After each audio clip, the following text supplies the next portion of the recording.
मराठवाड्यात पुन्हा विजांचा कडकडाट. या 3 जिल्ह्यांना पावसाचा इशारा. बंगालच्या उपसागरात पुन्हा हालचाली. नवं कमी दाबाचं क्षेत्र तयार होणार. महाराष्ट्रावर काय परिणाम होणार?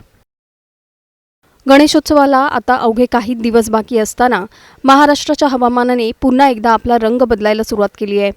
काही भागात पावसाने विश्रांती घेतली, तर काही ठिकाणी अचानक ढग दाटून येत आहेत. आणि आता हवामान विभागाने दिलेला नवा अंदाज आणखी महत्त्वाचा ठरणार आहे. कारण आज हिंगोली, लातूर आणि नांदेड या मराठवाड्यातील 3 जिल्ह्यांमध्ये विजांच्या कडकडाटासह पावसाची शक्यता वर्तवण्यात आली आहे. पण प्रश्न फक्त आजच्या पावसाचा नाही आहे. बंगालच्या उपसागरात तयार होणारी नवी हवामान प्रणाली महाराष्ट्राच्या पावसाला पुन्हा जोर देणार का? राज्यात सध्या दिसणारा ऊन सावल्यांचा खेळ मोठ्या पावसाची नांदी आहे का? आणि गणेशोत्सवाच्या काळात हवामान नेमकं कसं राहणार? जाणून घेऊया या सविस्तर रिपोर्टमधून. महाराष्ट्रात गेल्या काही दिवसांपासून पावसाचा जोर काहीसा कमी झालेला पाहायला मिळतोय. अनेक भागात ढगाळ हवामान आहे, अधूनमधून सूर्यदर्शन होत आहे आणि काही ठिकाणी अचानक हलक्या पावसाच्या सरी कोसळत आहेत.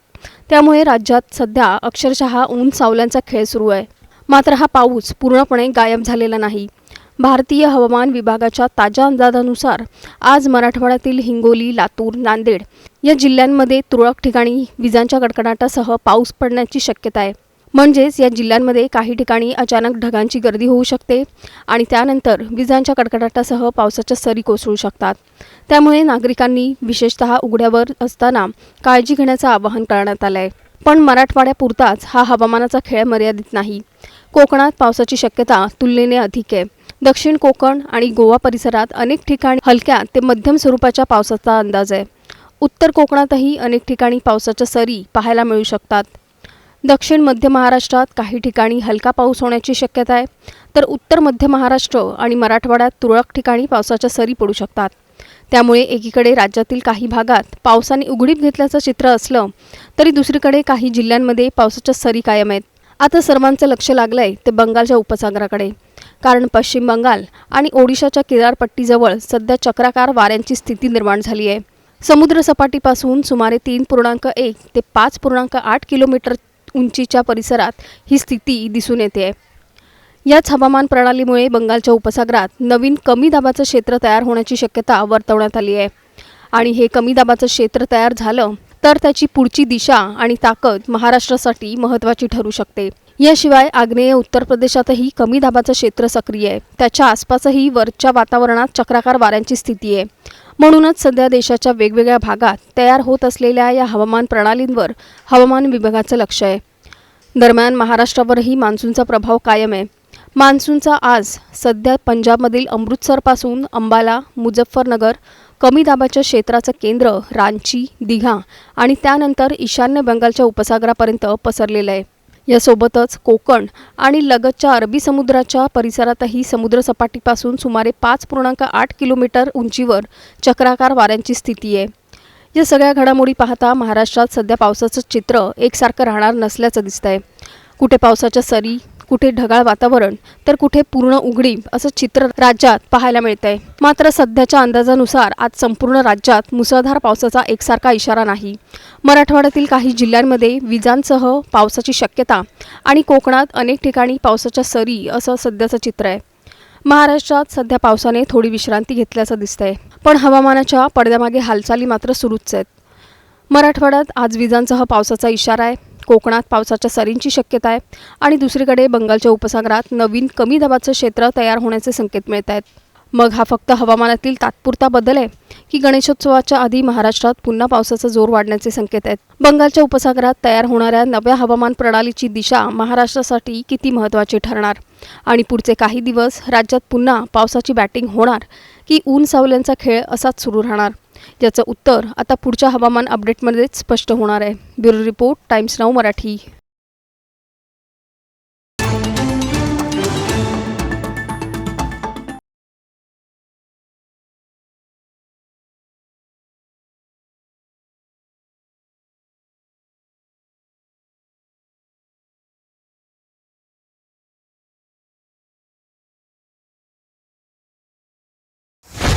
मराठवाड्यात पुन्हा विजांचा कडकडाट. या 3 जिल्ह्यांना पावसाचा इशारा. बंगालच्या उपसागरात पुन्हा हालचाली. नवं कमी दाबाचं क्षेत्र तयार होणार. महाराष्ट्रावर काय परिणाम होणार? गणेशोत्सवाला आता अवघे काही दिवस बाकी असताना महाराष्ट्राच्या हवामानाने पुन्हा एकदा आपला रंग बदलायला सुरुवात केली आहे. काही भागात पावसाने विश्रांती घेतली, तर काही ठिकाणी अचानक ढग दाटून येत आहेत. आणि आता हवामान विभागाने दिलेला नवा अंदाज आणखी महत्त्वाचा ठरणार आहे. कारण आज हिंगोली, लातूर आणि नांदेड या मराठवाड्यातील 3 जिल्ह्यांमध्ये विजांच्या कडकडाटासह पावसाची शक्यता वर्तवण्यात आली आहे. पण प्रश्न फक्त आजच्या पावसाचा नाही आहे. बंगालच्या उपसागरात तयार होणारी नवी हवामान प्रणाली महाराष्ट्राच्या पावसाला पुन्हा जोर देणार का? राज्यात सध्या दिसणारा ऊन सावल्यांचा खेळ मोठ्या पावसाची नांदी आहे का? आणि गणेशोत्सवाच्या काळात हवामान नेमकं कसं राहणार? जाणून घेऊया या सविस्तर रिपोर्टमधून. महाराष्ट्रात गेल्या काही दिवसांपासून पावसाचा जोर काहीसा कमी झालेला पाहायला मिळतोय.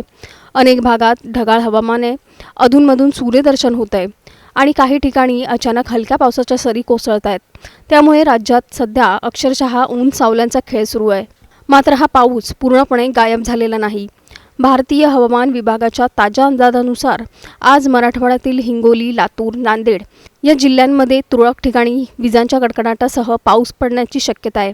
म्हणजेच या जिल्ह्यांमध्ये काही ठिकाणी अचानक ढगांची गर्दी होऊ शकते आणि त्यानंतर विजांच्या कडकडाटासह पावसाच्या सरी कोसळू शकतात.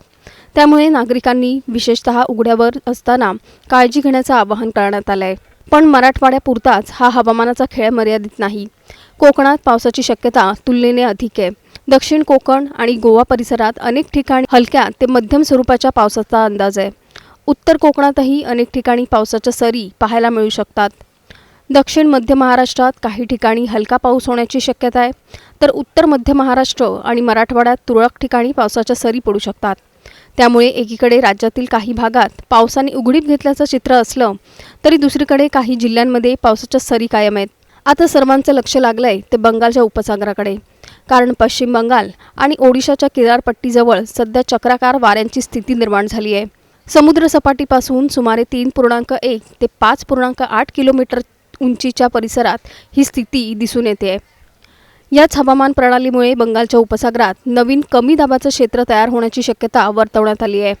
आणि हे कमी दाबाचं क्षेत्र तयार झालं तर त्याची पुढची दिशा आणि ताकद महाराष्ट्रासाठी महत्त्वाची ठरू शकते. याशिवाय आग्नेय उत्तर प्रदेशातही कमी दाबाचं क्षेत्र सक्रिय आहे. त्याच्या आसपासही वरच्या वातावरणात चक्राकार वाऱ्यांची स्थिती आहे. म्हणूनच सध्या देशाच्या वेगवेगळ्या भागात तयार होत असलेल्या या हवामान प्रणालींवर हवामान विभागाचं लक्ष आहे. दरम्यान महाराष्ट्रावरही मान्सूनचा प्रभाव कायम आहे. मान्सूनचा आज सध्या पंजाबमधील अमृतसरपासून अंबाला, मुझफ्फरनगर, कमी दाबाच्या क्षेत्राचं केंद्र रांची, दिघा आणि त्यानंतर ईशान्य बंगालच्या उपसागरापर्यंत पसरलेलं आहे. यासोबतच कोकण आणि लगतच्या अरबी समुद्राच्या परिसरातही समुद्रसपाटीपासून सुमारे 5.8 किलोमीटर उंचीवर चक्राकार वाऱ्यांची स्थिती आहे. या सगळ्या घडामोडी पाहता महाराष्ट्रात सध्या पावसाचं चित्र एकसारखं राहणार नसल्याचं दिसतंय. कुठे पावसाच्या सरी, कुठे ढगाळ वातावरण, तर कुठे पूर्ण उघडीप असं चित्र राज्यात पाहायला मिळतंय. मात्र सध्याच्या अंदाजानुसार आज संपूर्ण राज्यात मुसळधार पावसाचा एकसारखा इशारा नाही. मराठवाड्यातील काही जिल्ह्यांमध्ये विजांसह पावसाची शक्यता आणि कोकणात अनेक ठिकाणी पावसाच्या सरी असं सध्याचं चित्र आहे. महाराष्ट्रात सध्या पावसाने थोडी विश्रांती घेतल्याचं दिसतंय, पण हवामानाच्या पडद्यामागे हालचाली मात्र सुरूच आहेत. मराठवाड्यात आज विजांसह पावसाचा इशारा आहे. कोकणात पावसाच्या सरींची शक्यता आहे आणि दुसरीकडे बंगालच्या उपसागरात नवीन कमी दाबाचं क्षेत्र तयार होण्याचे संकेत मिळत आहेत.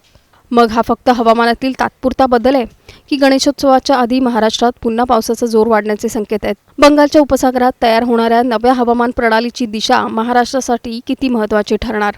आणि पुढचे काही दिवस राज्यात पुन्हा पावसाची बॅटिंग होणार की ऊन सावल्यांचा खेळ असाच सुरू राहणार? याचं उत्तर आता पुढच्या हवामान अपडेटमध्येच स्पष्ट होणार आहे. Bureau report, times now Marathi.